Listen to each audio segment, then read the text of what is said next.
The Mashonaland West Civil Protection Unit has been activated following a hailstorm that swept through the Chegutu district, destroying schools and homes. The hailstorm also claimed the life of a 15-year-old boy at Chikore Secondary School in Mondoro Mbaira. The hailstorm struck a few hours before an examination sitting.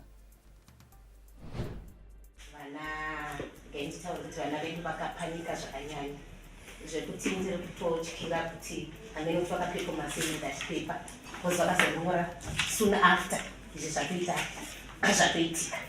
vamwe vacho vakaitwa traumatized nanhasi vachiri kutya uchingotaura navo unoona kuti ndofunga vakangoona kwakukwidibira vanogona kutadza kunzwisa kuti chichakuitika saka psychologically vana vedu vakaafectwa were traumatized. The affected district has pleaded with authorities to be equipped for them to quickly respond to disasters. The hailstorm also destroyed schools and houses in Jimba, Makonde and Hurungwe districts.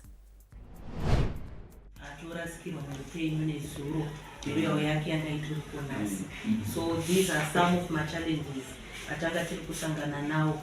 In the Isusu district, the Honorable Minister, yes, for this incident, one communications and we managed to respond in time.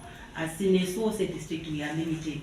Dofunga apa kanzuru yedu ndo yakati supporta tinenge tisina ma resources as well.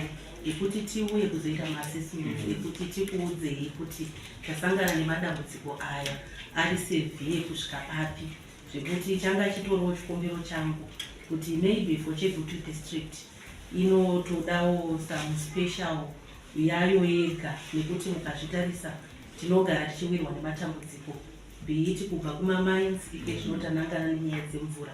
So taingokumbira kuti kana zvaibvira kushamwari dzedu dzimwe dziya dzehurumende tikawanirwa especial vehicle inongomirira izvozvi zvekuresponda kumadisasters atakanangana nawo in the district.